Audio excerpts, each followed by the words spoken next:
അഥവാ പുറത്ത് മഴ പെയ്യുന്ന അവസരമാണെങ്കിൽ അവിടെയുള്ള വസ്ത്രങ്ങളുടെ ഈറൻ എങ്ങനെയാണ് മാറുക? ഇനി കൊടുങ്കാറ്റുണ്ടാകുന്ന സമയമാണെങ്കിൽ വള്ളങ്ങൾക്ക് എങ്ങനെയാണ് മറികടക്കാനാവുക? ഒരുപക്ഷെ ഞാൻ നിങ്ങളോടൊരു യാഥാർത്ഥ്യം പറയുകയാണെങ്കിൽ നമ്മുടെ പരാജയത്തിനുള്ള കാരണം സാഹചര്യമല്ല, ആ സാഹചര്യത്തെ നാം ഉൾക്കൊള്ളേണ്ടതാണ്. ഓരോരുത്തരുടെ ജീവിതത്തിലും ഇങ്ങനെയൊരു സന്ദർഭം ഉറപ്പായും ഉണ്ടാകും. നാം ആഗ്രഹിച്ചാൽ പോലും നമുക്ക് ആ സാഹചര്യത്തെ മാറ്റാൻ കഴിയില്ല. സാഹചര്യത്തെ മാറ്റുക എന്നത് അസംഭവ്യമായ കാര്യമാണ്. ആ ഒരു അവസരത്തിൽ ഈ ഒരു ഉപായമേ ഉള്ളൂ. സാഹചര്യത്തെ അല്ല, മനസ്ഥിതിയാണ് മാറ്റേണ്ടത്. അങ്ങനെയായാൽ എല്ലാം ശുഭകരമായി തീരും. ഈ ഒരു മനസ്ഥിതിയാണ് നിങ്ങളുടെ ജീവിതത്തിലെ ഏറ്റവും വലിയ കരുത്തും ഏറ്റവും വലിയ ആശ്രയവുമാവുക. നോക്കൂ, ഈ കീർത്തിയും പിന്നെ പരാജയവും ഓരോരുത്തരുടെയും ജീവിതയാത്രയുടെ ഒരു ഭാഗം തന്നെയാണ്.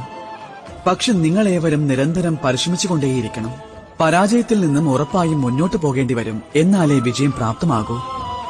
വിജയം നേടുന്നത് ഇത്ര എളുപ്പമാണെങ്കിൽ ഓരോരുത്തർക്കും വിജയം നേടാനുമാകും, അല്ലേ? രാധേ രാധേ.